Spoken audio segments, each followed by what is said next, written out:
I saw the Tinubu's administration's reply to the governor of your state, Mr. Makinde.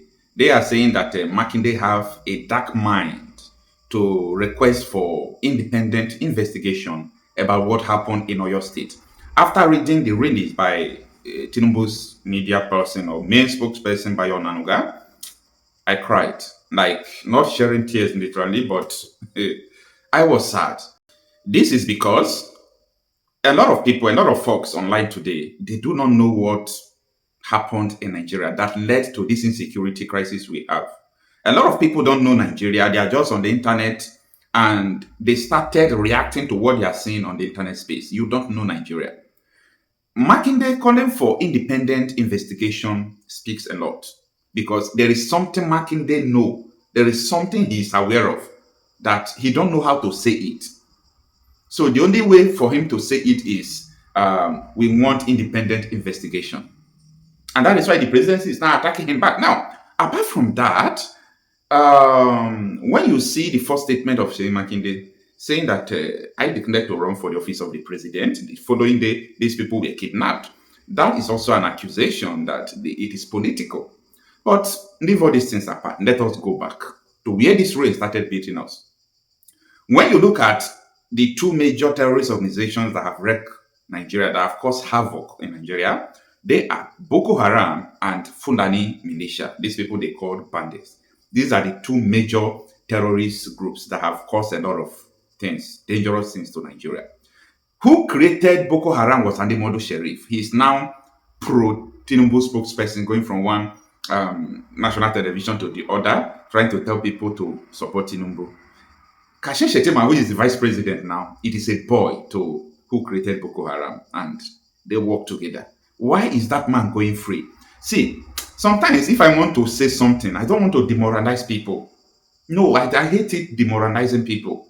I want people to be in high spirit so that they will be able to defend whatever that comes their way. But if you see who created Boko Haram, who appointed Boko Haram, he funded Boko Haram, he gave Boko Haram money, they buy ammunition, they started destroying churches, they sent Christians away from northern Nigeria, they did all sort of things. The person is still going from one place to the another, campaigning for Tinubu. And maybe one way or the other, you will tell me that this insecurity will end. And that is why if I see some good security operatives who are trying their best, I pray for them. This is because they are dealing with evil around them. They are dealing with evil around them. They are dealing with evil around them. In the military, in the political terrain, evil moves and it's affecting people who are working with their hearts. The whole soldiers in Nigeria are not the same. Soldiers have been infiltrated. You may have so many good people, but the evil ones are there. Now, someone who created the most dangerous terrorist, which is Boko Haram in Nigeria, is working free. And you somehow you think this insecurity will end. See, I want to say it blunt. Nigeria is not fighting insecurity. They are playing politics and playing game. And I will say it 100 times. I will say it in the court of law.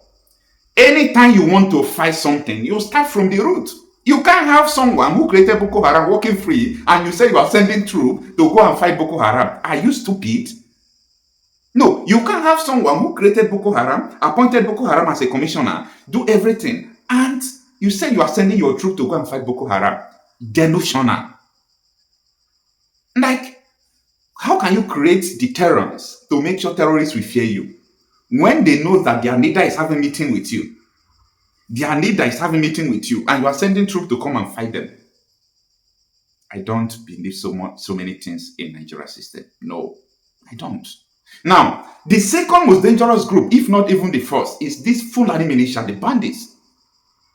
I was watching Kawu Baraje live on his 70th birthday. Kawu Baraje is a secretary of the new APC when Tinubu and Buhari joined CPC and ACN together. They formed APC. Kawu Baraje was the national secretary. I was watching him live in his 70th birthday. Kawu Baraje was saying that we imported Fulani militia, these Fulani bandits, we imported them from Senegal, Gambia, Mali, and some Sahel countries to remove Goodluck Jonathan. Kawu Baraje is still alive. Tinubu is still alive. Okay? Oshomonde, all these people, they were part of the coalition. Dino Mendaye, Atiku joined them. Bukola Sariki joined them. Many people joined them. Aisha Yusuf joined them. Many people.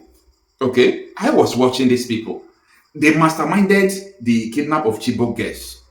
You understand? So, if you know history about Nigeria, you will not blame Sheyi Makinde for what he's doing. No, Chibok girls, it was staged.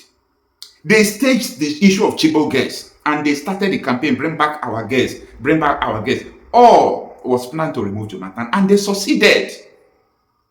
They succeeded in removing Jonathan. So that is why people are saying, oh, Makinde have a dark mind. Makinde, I'm laughing at you because you don't know Nigeria.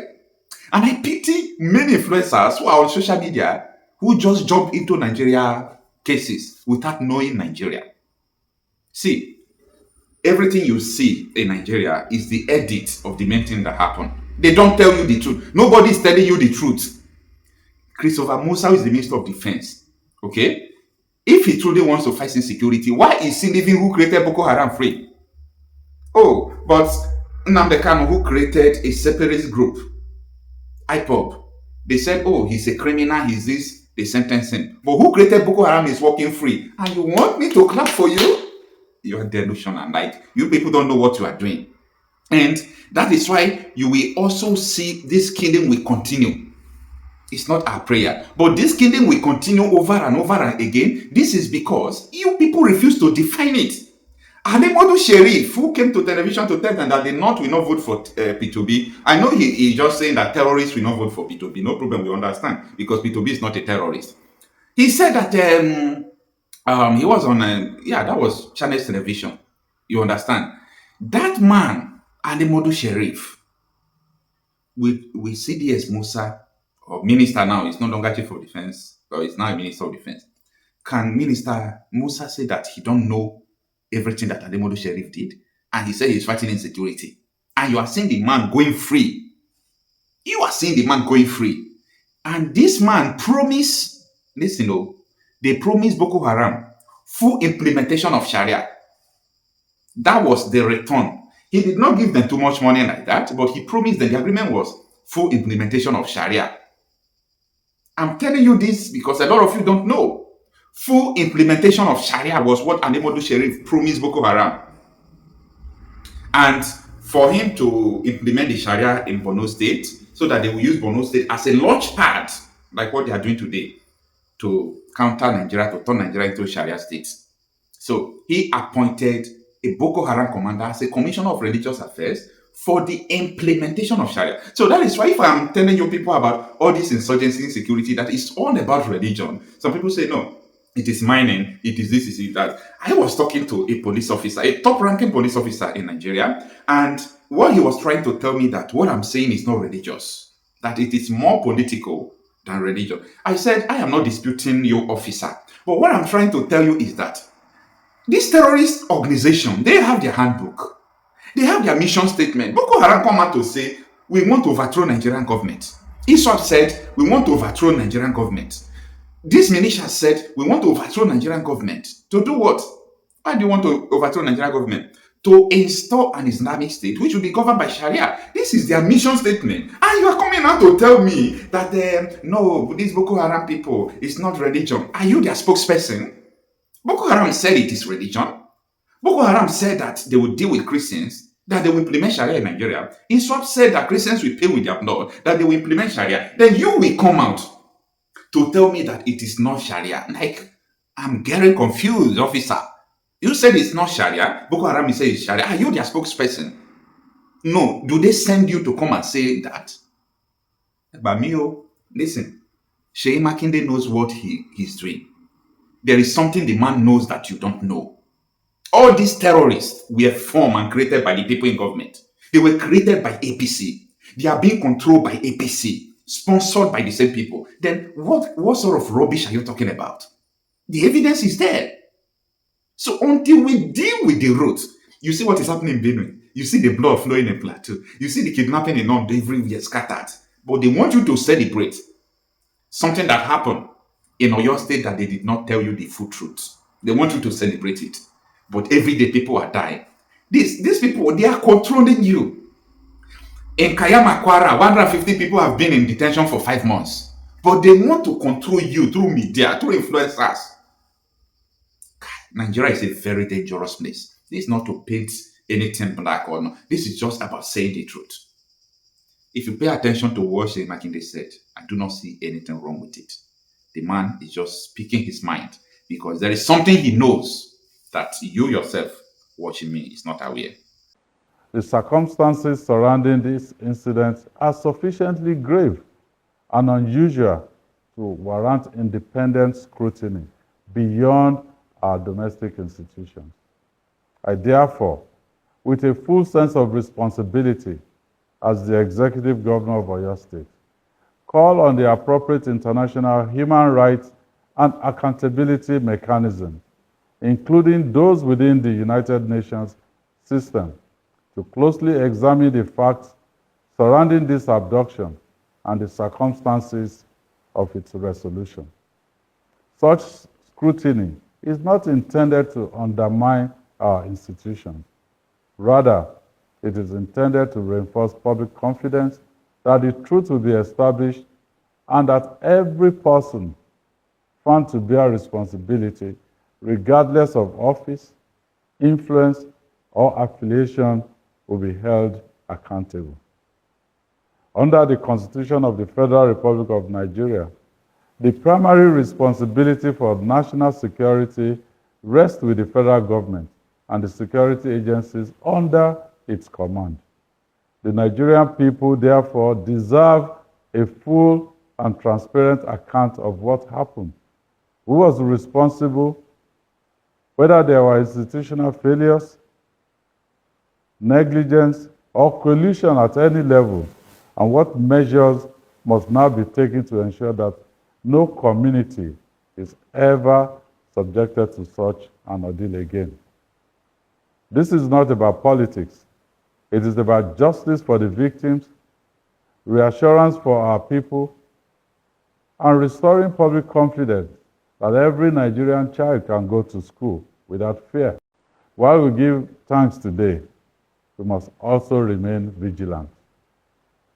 The threat posed by criminal elements has not disappeared. Experience from other parts of our country has shown that terrorist and bandit groups often seek to strike again where they perceive vulnerability.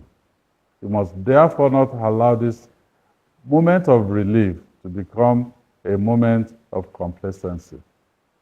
Security is everyone's responsibility. If you see anything suspicious, report it immediately to the appropriate security agencies. You may also call 615, Oyo State's toll-free emergency line for security and other emergencies. The vigilance of our communities remains one of our greatest strengths. This painful experience has also compelled us to rethink how we secure communities that border the old Oyo National Park. Under our Constitution, national parks fall under the jurisdiction of the federal government, and we respect that constitutional arrangement. However, constitutional limits do not diminish our responsibility to do everything within our lawful powers to protect the people of Oyo State. Accordingly, the Oyo State government will immediately strengthen oversight of all access routes leading into and out of the old Oyo National Park through our adjoining local government areas. We shall introduce appropriate measures to regulate movement through these corridors, improve community intelligence, strengthen collaboration with local communities and security agencies, and establish clear protocols that make it more difficult for criminal elements to exploit our border communities as safe passage or operational basis. Detailed implementation guidelines will be announced shortly. Leadership is ultimately measured not only by how we respond to tragedy, but by whether we learn from it and build stronger institutions afterwards. That is the commitment we make to the people of Oyo State today. The reunion of these children and teachers with their families does not mark the end of this painful chapter. It marks the beginning of another responsibility, our collective responsibility to establish the truth. The circumstances surrounding this incident are sufficiently grave and unusual to warrant independent scrutiny beyond our domestic institutions. I therefore, with a full sense of responsibility as the Executive Governor of Oyo State, call on the appropriate international human rights and accountability mechanisms, including those within the United Nations system, to closely examine the facts surrounding this abduction and the circumstances of its resolution. Such scrutiny is not intended to undermine our institutions. Rather, it is intended to reinforce public confidence that the truth will be established and that every person found to bear responsibility, regardless of office, influence, or affiliation, will be held accountable. Under the Constitution of the Federal Republic of Nigeria, the primary responsibility for national security rests with the federal government and the security agencies under its command. The Nigerian people, therefore, deserve a full and transparent account of what happened, who was responsible, whether there were institutional failures, negligence, or collusion at any level, and what measures must now be taken to ensure that no community is ever subjected to such an ordeal again. This is not about politics. It is about justice for the victims, reassurance for our people, and restoring public confidence that every Nigerian child can go to school without fear. To every parent across Oyo State, let me assure you that your government has heard your fears. We will not relent until every lawful step has been taken to make our schools and communities safer for our children. As the government of Oyo State, we will continue to support every lawful effort that strengthens our security architecture, protects our people, and brings every person responsible for this tragedy to justice. May Almighty God continue to watch over us. God bless Oyo State, and may God bless the Federal Republic of Nigeria.